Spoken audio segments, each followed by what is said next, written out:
Hi, I'm James. And I'm Anthony. And this is Words and Numbers.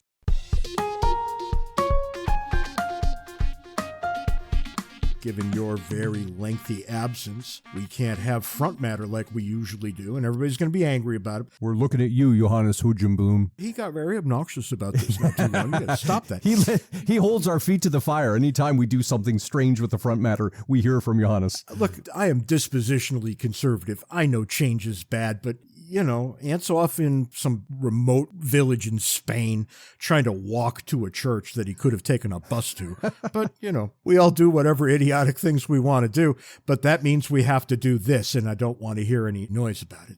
Let's talk about our friends in Philadelphia who got it in their heads that people were too fat. And look, I'm going to stipulate that people in Philadelphia, too fat. So what do you do about this? The Philadelphia City Council or Mayor's office got together and decided they were going to solve this problem of young people particularly being fat, and they determined the culprit here was sugary drinks, Cokes and Pepsis and whatnots.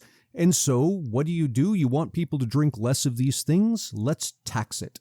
And Philadelphia imposed, I believe, something on the order of a 30% tax on sugary drinks, gargantuan tax. The idea here is it makes sense if you think about it, that you make the sugary drinks more expensive, people drink less of them, and so they are less fat.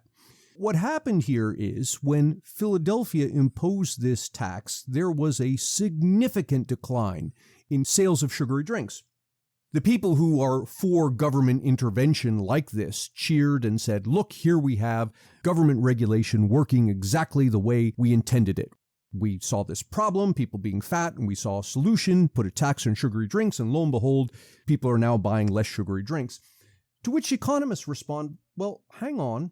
We thought your goal here was for people to consume less sugary drinks. To which people would say, well, yeah, and clearly that's what happened, right? Because sugary drink sales plummeted. Well, economists, not willing to take data at face value, went and did some surveys asking, how much sugary drinks do you consume, Mr. Philadelphian, before versus after the tax? And what they found was that there wasn't much of a change at all. There's no significant change in sugary drink consumption. And that's kind of weird because you now have two bits of data that seem contradictory. On the one hand, tremendous decline in sugary drink sales. On the other, not much change at all in sugary drink consumption. And what we had here was an unintended consequence. People reacted to the government, in effect, telling them what to do by making the drinks more expensive. The people reacted in ways the government didn't anticipate. And what they did, they said, all right, fine, I got to pay 30% more for sugary drinks in Philadelphia. I'm going to drive outside of Philadelphia where the tax doesn't apply, and I'll buy my sugary drinks there. And while they were there, they bought the rest of their groceries. And that's the problem. You sent them away from sugary drinks in Philly, and they just went to find sugary drinks somewhere else. What ensued was a significant decline in food sales in Philadelphia. There are a number of stores that closed because people stopped shopping there. And here we have this unintended consequence. This regulation, a tax intended to stop people from drinking sugary drinks, had the effect of closing down supermarkets.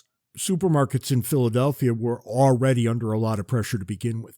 That's a tough place to do business because keep in mind, if the town authorities will tell you you can't sell sugary drinks, but with the tax, they're already telling you a bunch of other things that you must do to comply. And this just becomes the straw that breaks the camel's back. Yeah, and that's an industry with very thin profit margins in the best of cases. Razor thin. People think that groceries make money hand over fist. They make like 2-3% at best. Now, something to point to here is people will have a tendency when economists say stuff like this. They'll say things like, well, that can't be right because if soda became more expensive all of a sudden, I wouldn't drive somewhere else to buy it. The thing you got to keep in mind here, anytime we're dealing with economics and human behavior, people are going to react differently. They're not all going to react the same. And while you might not drive outside of Philadelphia to buy your groceries, a lot of other people might. It's the aggregate effect, the effect of everybody combined that matters here. The grocery store doesn't need to lose all of its consumers to close down. 10% might do it. Might do it, that's right. We see this with supermarkets all the time. Politicians start regulating them because they believe in food deserts and how the workers at the stores must make more money than they do. And before you know it, so many hands are in the pockets that there's no way for the company to keep in business. So politicians in general, when they regulate something, they send a certain number of these places out of business. If they regulate too much, they send too many out of business, and then there's no food for anybody. Clearly, nobody wants that. And here we have this weirdness where economics and politics merge, because we're describing an economic phenomenon, people's behavior in response to attacks and so forth. But there's an interesting political phenomenon. And that is, if I'm a politician, I come along and I impose this regulation or tax or whatever, and it creates a food desert, I can actually use that when the next election cycle comes around. And I can say, look, there's a food desert here. You know why? It's because those heartless capitalist grocery store owners shut down, and we need to do something. Elect me and I'll solve this problem. And everybody cheers and says, yeah, elect Davies because he's going to solve the problem, not realizing that Davies caused the problem in the first place. And here we are again. We have government deciding not what you want, but what you should want. I'm here to assert that that is no role for government. Now, what do you say to the person who says, yeah, but if you got a bunch of fat people and their health costs are going to be higher, and that's going to impact me because my insurance costs are going to be higher?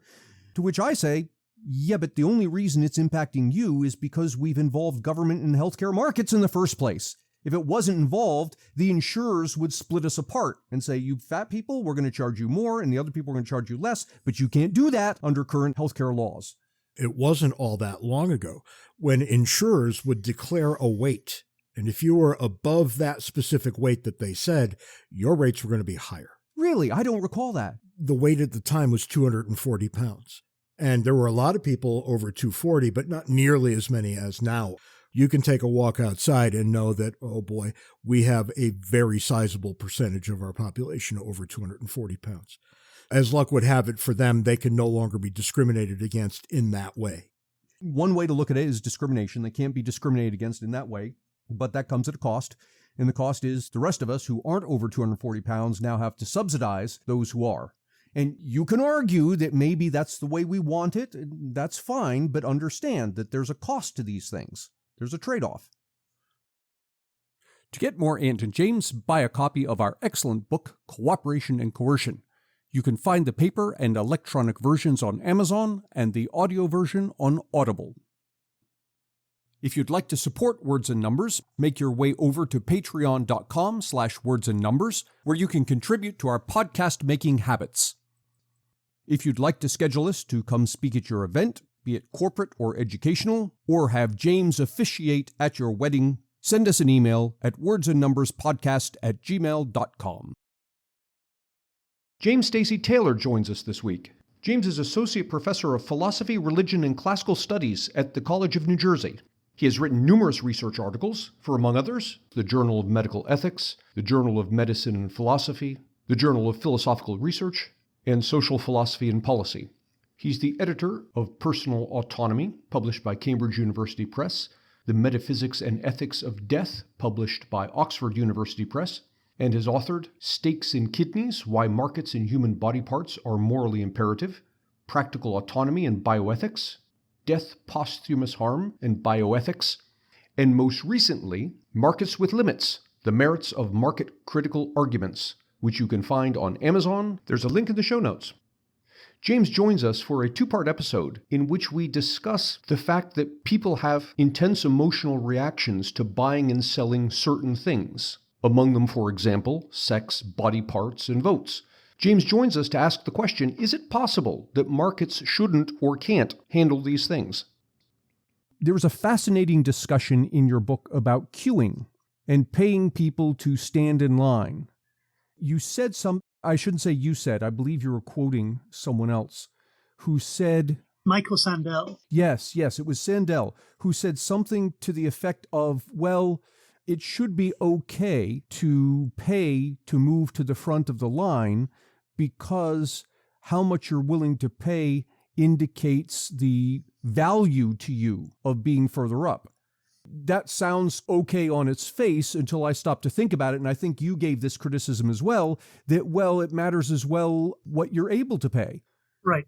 That Bill Gates may be able to afford $10,000 to move to the front of the line. It doesn't cause him any pain to do that. On the other hand, I may have a greater need to be at the front of the line, but simply can't afford to pay that much. Right. So Sandel's got a really interesting discussion of queuing. often people read him as being somebody who says queuing is bad. Queuing is good, and we shouldn't have markets in queues. But Sandel's view is actually more sophisticated. Sandel says, look, it might be the case that people with a lot of time on their hands are going to benefit from queuing. People with little time and more money aren't going to benefit from queuing.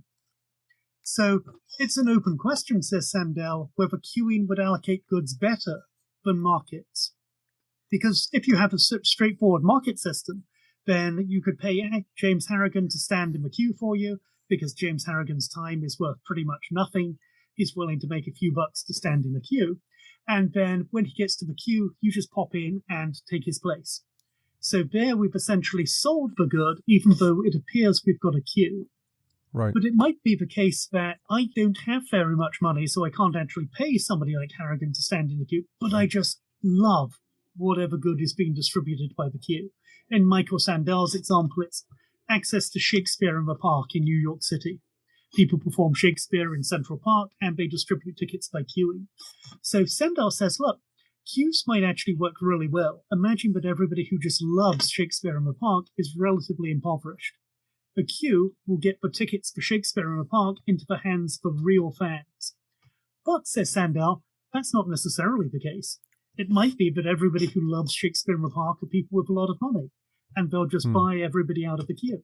So for Sandel, it's really an open question if queuing or markets will distribute the goods in a way that maximizes utility. And that sounds horrible until you stop and think about it. So you picture yourself as a poor person who's standing in line and you want to see this thing. And Sandel comes along and offers me $10,000 for my place in line. Well, hang on a second. If I'm willing to take it, I have just demonstrated that I like the $10,000 more than I like the Shakespeare in the Park, regardless of how much I might like the Shakespeare in the Park.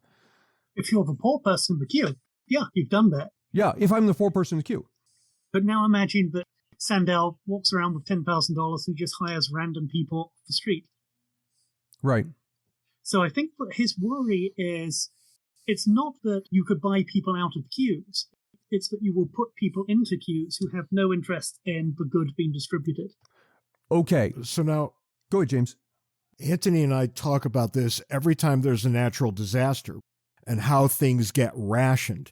And our conclusion is always exactly the same, not to give away the farm on this. You ration with money, you ration with time. That's it. There's no other answer there. And that seems to be at the heart of the example you're offering. Right. So I'm actually on board with Sandel to the extent that I say it's an open question. I lean towards markets for the reason that you noted. If somebody is willing to step out of the queue for a certain payment, then that indicates that the payment is worth more to them than the good they're queuing for. You have this discussion of queuing, which I found interesting, and a lot of people might understandably look at it and say, who cares? You're talking about waiting in line. Except that you then go on and say, well, now hang on, the same principles that apply here would apply in voting, for example. And now all of a sudden it gets really interesting when you start to ask the question, should it be permissible for me to sell my vote? And my answer is, it depends. I can see societies in which markets in votes would function perfectly well. Might even be the current US society might actually be one of them. Imagine that you could sell your vote. Individual vote is unlikely to make a difference. You could sell it for, say, $1. I would sell my vote quite happily, and I probably wouldn't care who I sold it to. Now, I believe in the United States, both of the main parties, Republican and Democrat, are relatively evenly capitalized. So I don't see that there'd be much of a problem having a market in votes in the US. But imagine a fictitious example where one party is really heavily capitalized and another party is really poorly capitalized. Now, in this situation, which is, again, a fictitious example, I can imagine a market in votes could skew towards the rich party independently of what anybody actually believed. Me selling my vote won't make a difference to the outcome. I'm a poor person. The rich party said, we're going to screw the poor if we get in power. But I know that me selling my vote makes no difference. The poor party offers me 10 cents. The rich party offers me $1. I'm going to sell it to the rich party. But so will every other poor person in that situation. So you might actually work to have political domination by the rich party in this fictitious situation. And so a vote market might actually work to the detriment of the polity as a whole. So again, it depends. Depends how wealth is distributed, depends on what policies being put forward and so on. But I can see markets in votes in contemporary American society, those would probably work well. And given that politicians have discovered how to buy off voters with taxpayer money, I don't think it's that fictitious. Right. And you could also require the payments to be made upfront from the private funds as well. So instead of saying, vote for us and we'll give you corn subsidies, you've actually got to pony up your own money. This has been more interesting than I might have thought, but what is it that you would want people to take away from your project? Give them the 3 big things that would have them say, I need to go buy this man's book. 3 big things.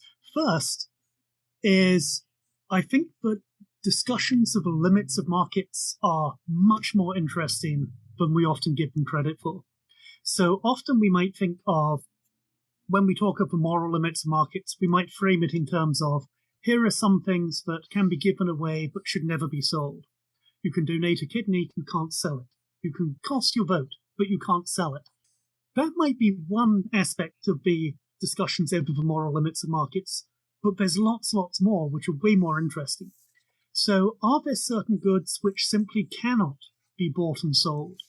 So Anthony Davis wants to be a Nobel Prize winner in economics, but his work sucks. Fortunately, he's really rich. Can he buy a Nobel Prize? Most people would say, no, that would be a Nobel purchase. What about chess pieces? I'm playing Donald Trump at chess. I suck at chess. Trump sucks more.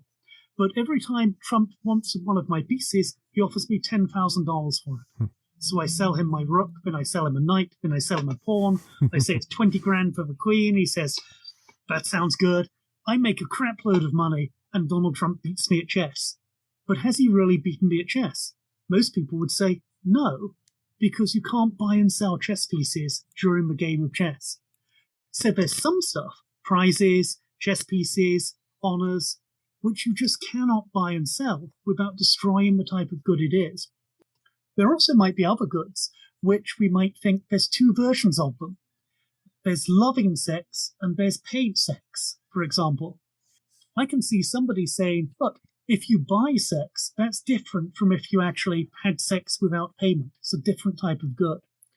And some people might argue the unpaid type of sex is so superior to the paid sex that we should try to eliminate an entire type of good, the paid sex. It should only be loving sex. So that's another type of objection to markets. So first thing is, I think the objections to markets are wonderfully interesting and much more varied and multifaceted than we give them credit for. So here's another example. A lot of people say we shouldn't buy and sell kidneys. I think we should. I think it's obvious that we should. But when push comes to shove, the argument isn't that kidneys are the sort of thing that should never be bought and sold. The argument is often, in our society, we shouldn't be buying and selling kidneys because there's wealth inequity, there's health inequity, and so on. So if we were to say, imagine a society where everybody had the same amount of money, could we buy and sell kidneys? Almost everybody who currently opposes kidney markets would say, yes. In that situation, markets in kidneys would be fine. So first thing is we've got to look and see what are the arguments and the objections to markets. Second thing I would encourage people to take away is looking at the incentives. We've already discussed incentives in academia work perhaps perversely. We have work which is not very carefully done. Referees don't know their jobs very well because they're faced with perverse incentives. So questions about incentives and how to structure incentives so we get really good institutions, those are fascinating, as you both know. And the third thing I would advise people to do is don't take anything in trust, including academic work, especially if it's written by somebody called James. Always check your sources. So there's a lot of things which many people believe which are total bullshit. And I expect that's going to be edited out. I think you expect incorrectly. Really? So It's perfectly okay to say complete bullshit. What about... No, stop. Well, I drive Anthony a little crazy when I say things like Stop it. Oh, my God. Oh, for f***'s sake, James. There you go. So even academics have little incentive to actually check their sources well. So you get a lot of things in the academic literature which are just not true. And if they're really exciting and interesting, they get popularized. Here's an example. Anthony Davis knows this well. There's a claim by Rachel Mines, who's a sociologist, that Victorian physicians regularly use vibrators to treat their female patients with hysteria. And the idea that vibrators became popular for Victorian physicians is it took away the hard labor of doing manual stimulation.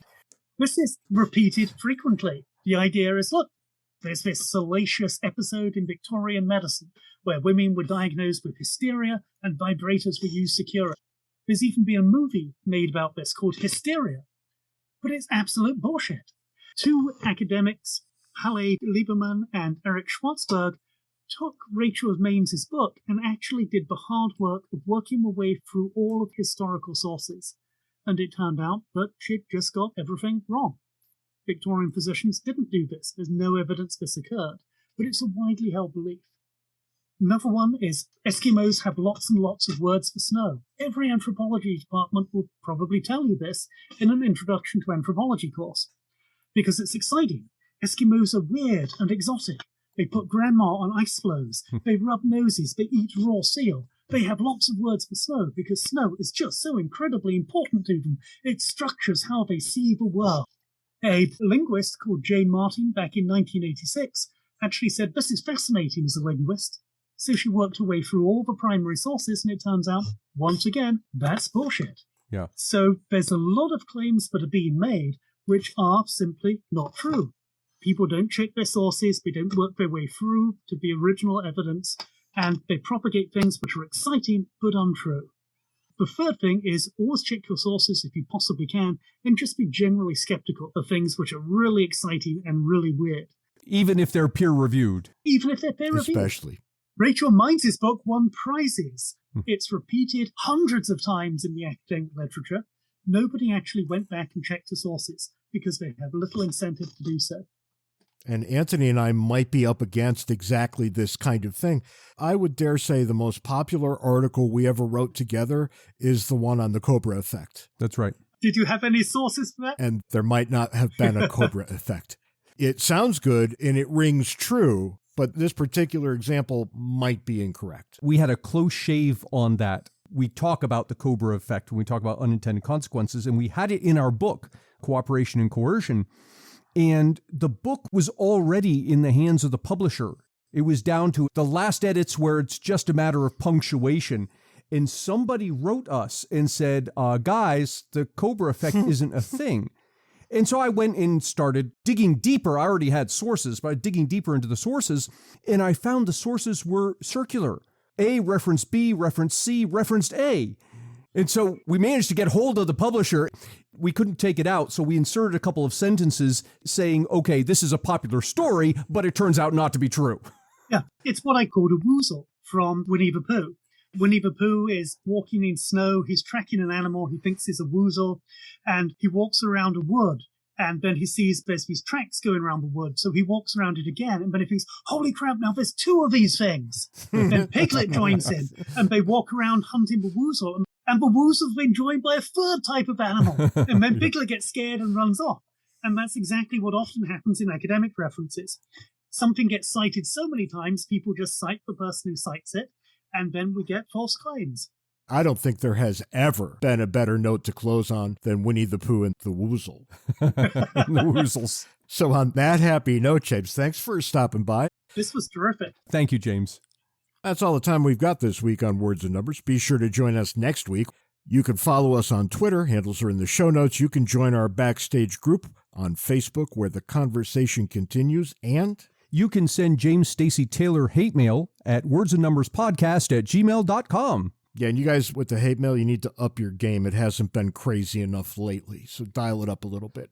And James, until we all meet again, and please be nice to each other. It may be a corner you can turn. Will you pay me? I pay you all the time. Pay me to be kind to people. Your mother's been paying me for years. She said it was the only way you would ever have a friend. And it got out of my control, frankly. I'm glad it went in that direction. There is literally nothing I can say now that Ant won't bleep out later. So, bye, everyone. Have a good week.